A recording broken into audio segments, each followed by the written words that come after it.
Okay, so update on the Oregon nurses strike and caregivers. So this was posted 4 weeks ago, but I'm gonna read it because it's got all the locations that folks should get out to if they can, if you're in so-called Oregon. But this is the update from them. Um, there are posts that are more recent, but they're just not giving me a lot. Let me see if there's an article. Okay, here we go. So here's the update from the Oregon Nurses Association, January 17th, 2025, and they're still out on the line today, February 11th. Providence's latest offer a slap in the face to striking caregivers. The ONA has reviewed the most recent counterproposals from Providence, and these offers are nothing more than a slap in the face to the nearly 5,000 striking caregivers across the system. Providence's proposals do not show any meaningful movement on the core issues facing our nurses: fair wages, better benefits, and improved working conditions. But most shocking is that Providence's proposals have removed ratification bonuses that Providence has been touting to the press and in radio ads as an example of their generous offer to striking caregivers to settle this dispute. This is not negotiation, it's punishment. It is also a violation of federal law, regressive bargaining, and an unfair labor practice. And I'm sure they're betting on, the Trump admin. But what they're not banking on is the power of working people to withhold their labor. So good luck, Providence. That's from me. Providence claims publicly they are ready to negotiate, but these proposals prove they are not serious about engaging in meaningful dialogue. It's time to end this strike, not by punishing nurses and doctors with backwards proposals, but by coming to the table in good faith. Providence's priorities are crystal clear when you look at their executive compensation. In 2023, and I did a full Get to Know Your CEO episode on them, which you can check out. In 2023, more than $177 million was paid to just 164 executives, as reflected in Providence's publicly available financial filings. And they have the audacity to call themselves a Catholic healthcare system. Well, of course, that makes sense with it largely being so Christo-fascist, but as an institution. But what the fuck? Like, how can you pretend to be a nonprofit organization and be giving that much money to your leadership? Among these executives were Rod Hotchman, who retired at the end of 2024 and made $14.8 million in 2023, and Eric Wexler, that's the one who I did the video on, who became CEO in 2025, who was previously making $5.2 million a year. The contrast between the lavish pay for those at the top and the struggling conditions for those on the front lines is a direct reflection of Providence's failure to prioritize its workers and patients over excessive executive pay. ONA wants to be 100% clear. Bargaining is happening. We are actively engaged in bargaining right now by exchanging proposals with the employer. In fact, ONA provided counterproposals to Providence within 18 hours. ONA is committed to bargaining in a way that is reflective of the urgency of the moment, and we are open to face-to-face meetings or Zoom sessions as needed to move the process forward, but we are engaged in bargaining now. We just need a good faith partner to negotiate with.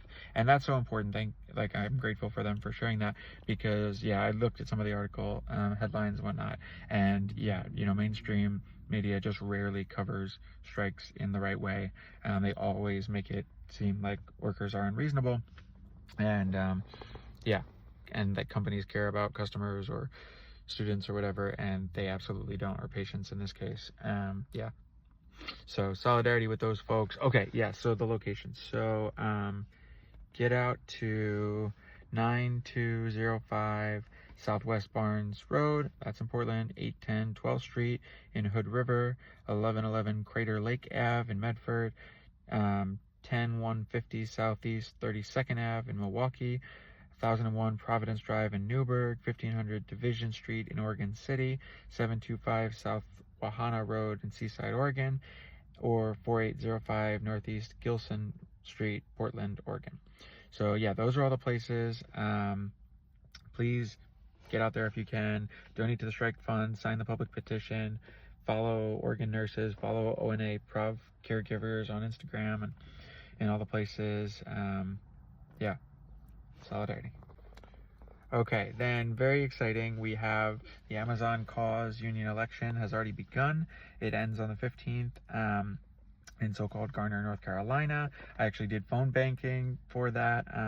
So please follow them, donate, to the strike fund if you can. This is an article from Natasha Elena Ullman that I found through the homie Luis Feliz Leon.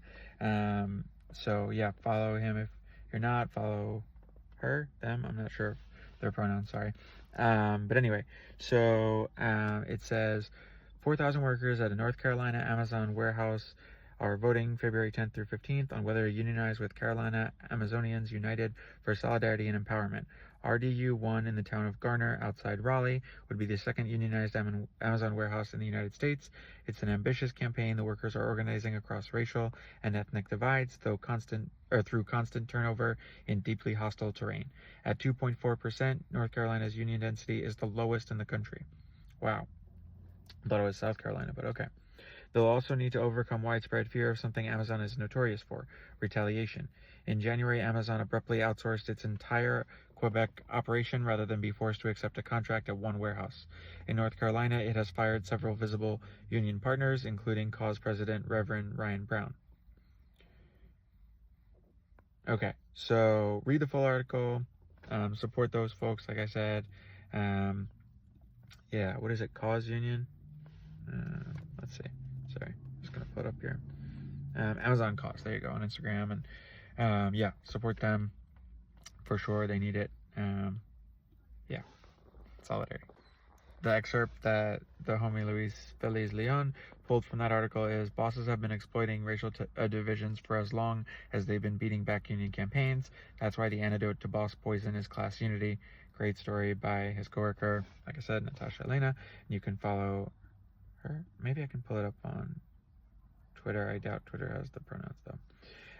But yeah, you can follow them, Natasha, Natascha, Elena. And yeah, I'll link that in the Discord as well. Okay, this is just a funny one. It says, it's from Captain, CAPTN _ Craig on Instagram, shared with me by the homie Cindy. I don't know what her handle is, sorry. Forgive me, Cindy. Cindy Moon 007. Yeah, so anyway, so shared with me by her. It says, it's got a mugshot and it says, Texas man arrested trying to rescue, and I quote, thick Latinas from ICE detention facility. It was a Daily Mail story, so it's good to laugh. Yeah. Oh, and then the biggest story this week is about the man who held up the Sudan and Gaza sign at the Super Bowl. He was released without charges by New Orleans police. And yeah, he's amazing. Follow him, Zul Karnain. I apologize if I'm messing up his name, but yeah, follow him, FFF _ ZULQARNAIN. Yeah, fucking awesome story that he did that. Yeah, I know the NFL is punishing him by never allowing him back at any of their events.